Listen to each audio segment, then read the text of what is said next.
Hello everyone, welcome to my YouTube channel. আমি basic লেভেলৰ পৰা এডভান্স লেভেললৈকে স্পোকেন ইংলিছৰ ক্লাছবিলাক কৰি গৈ আছো। আৰু আজি স্পোকেন ইংলিছৰ পঞ্চমটো ক্লাছ। স্পোকেন ইংলিছৰ পঞ্চম ক্লাছলৈ সকলোকে স্বাগতম জনাইছো আৰু আজি আমি আলোচনা কৰিম এটা অতি গুৰুত্বপূৰ্ণ বিষয়। আমি ইংৰাজীত কথা কওঁতে প্ৰায়ে এনেকুৱা ধৰণৰ বাক্য ব্যৱহাৰ হয় যেনে যোৱাকালি মই গুৱাহাটীলৈ গৈছিলোঁ, কালি তোমাৰ ভণ্টিক লগ পাইছিলোঁ, যোৱা মাহত আমি এখন গাড়ী কিনিলোঁ, সি মোক সহায় কৰিছিল, আমি ম'ম' খাইছিলোঁ। গতিকে এনেকুৱা ধৰণৰ বাক্যবোৰ ইংৰাজীত ক'ব বা লিখিব লাগিলে আমি পাষ্ট ইনডেফিনিট টেন্সৰ বিষয়ে জানিব লাগে। আৰু আজি আমি পাষ্ট ইনডেফিনিট টেন্সৰ বিষয়ে আলোচনা কৰিম আৰু আজি এই ভিডিঅ'টো শেষ হোৱাৰ পিছত আপোনালোকে পাষ্ট ইনডেফিনিটৰ যিকোনো বাক্য ইংৰাজীত ক'ব আৰু লিখিব পৰা হ'ব। ইয়াৰ আগৰ ক্লাছত আমি প্ৰেজেণ্ট টেন্সৰ present indefinite, present continuous, present perfect continuous এইবিলাক আলোচনা কৰিছোঁ। যদি আপোনালোকে সেই ভিডিঅ'বিলাক চোৱা নাই তেতিয়া প্লেলিষ্টত গৈ চাব পাৰিব। আৰু এতিয়া আমি আৰম্ভ কৰিছোঁ আজিৰ ভিডিঅ'টো পাষ্ট ইনডেফিনিট টেন্স। যে অতীতৰ কোনো এটা কাৰ্য বা ঘটনা বুজাবলৈ এই টেন্স ব্যৱহাৰ কৰা হয়। অৰ্থাৎ অতীতৰ যিকোনো কাৰ্য বা ঘটনা এটা উল্লেখ কৰিব লাগিলে ক'ব লাগিলে আমি পাষ্ট ইনডেফিনিট টেন্স ব্যৱহাৰ কৰোঁ। আৰু পাষ্ট ইনডেফিনিট টেন্সৰ বাক্যৰ গঠন হৈছে subject plus V2 plus object. ইয়াতে যিটো V2 কোৱা হৈছে অৰ্থাৎ ভাৰ্বৰ পাষ্ট ফৰ্ম, ছাবজেক্ট প্লাছ ভাৰ্বৰ পাষ্ট ফৰ্ম প্লাছ অবজেক্ট। এই বাক্য গঠন মতে আমি পাষ্ট ইনডেফিনিট টেন্সৰ বাক্যবোৰ লিখিব লাগিব। এটা উদাহৰণ লোৱা হৈছে যে মই এটা গান গাইছিলোঁ।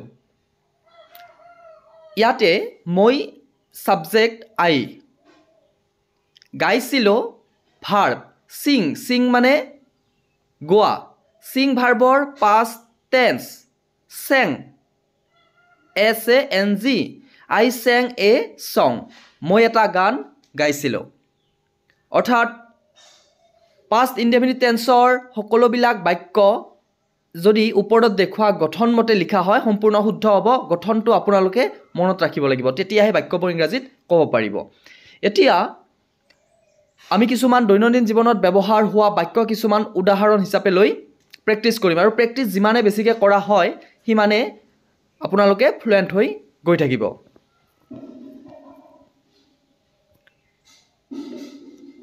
যে আমি ক্ৰিকেট খেলিছিলোঁ, আমি ক্ৰিকেট খেলিছিলোঁ, ছাবজেক্ট হৈছে আমি, উই, খেলিছিলোঁ ভাৰ্ব প্লে ভাৰ্বৰ past tense played cricket, we played cricket.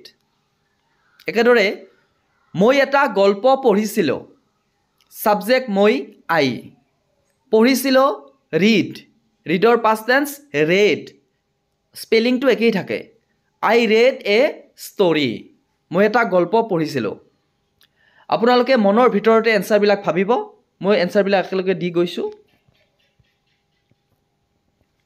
যে তুমি মোক মাতিছিলা, ছাবজেক্ট ইউ, মাতিছিলা কলটো পাষ্ট টেন্সত কল্ড মি, ইউ কল্ড মি। মায়ে খানা বনাইছিল, মাদাৰ কুকড ফুড।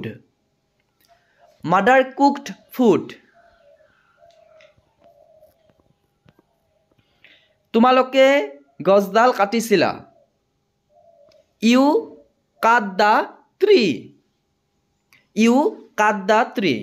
মনত ৰাখিব কাট ভাৰ্বৰ পাষ্ট টেন্স আৰু পাষ্ট পাৰ্টিচিপল একেই থাকে, কাট।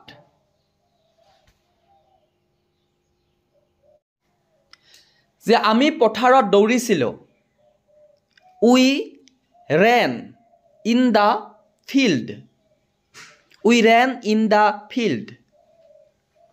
সি মাছ ধৰিছিল, হি কট ফিছেছ। He caught fishes. মই গাড়ীখন ধুইছিলোঁ. I washed my car. I washed my car. ৰিম্পীয়ে আমাৰ ঘৰলৈ আহিছিল. Rimpy came to our house. Rimpy came to our house. মই তোমাক বজাৰত দেখিছিলোঁ. I saw you at the market. I saw you at the market. মই তাক কালি বাছ ষ্টেণ্ডত লগ পাইছিলোঁ. I met him at the bus stop yesterday. I met him at the bus stop yesterday. মই এখন চিঠি লিখিছিলোঁ. I wrote a letter. I wrote a letter. যোৱাকালি মই শিৱসাগৰ গৈছিলোঁ. I went to Shivsagar yesterday. I went to Shivsagar yesterday.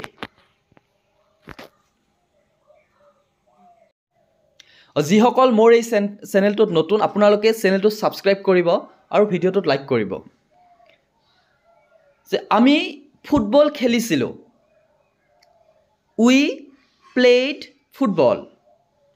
We played football.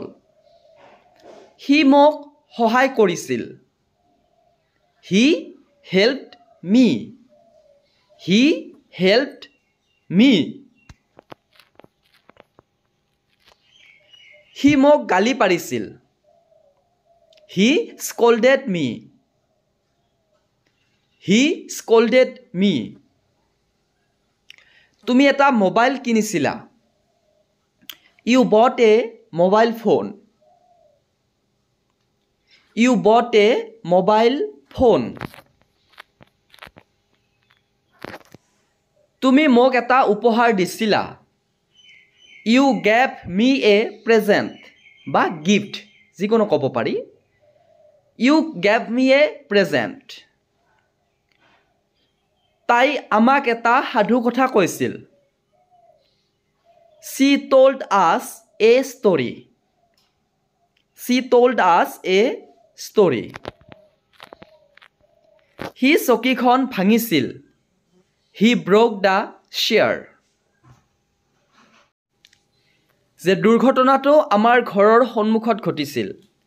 The accident took place in front of our house. Took place মানে সংঘটিত হোৱা, take place. The accident took place in front of our house. So আজিলৈ ইমানখিনি। যদি ভিডিঅ'টো ভাল লাগিছে like কৰিবলৈ নাপাহৰিব। So পৰৱৰ্তী ভিডিঅ'ত পুনৰ লগ পাম।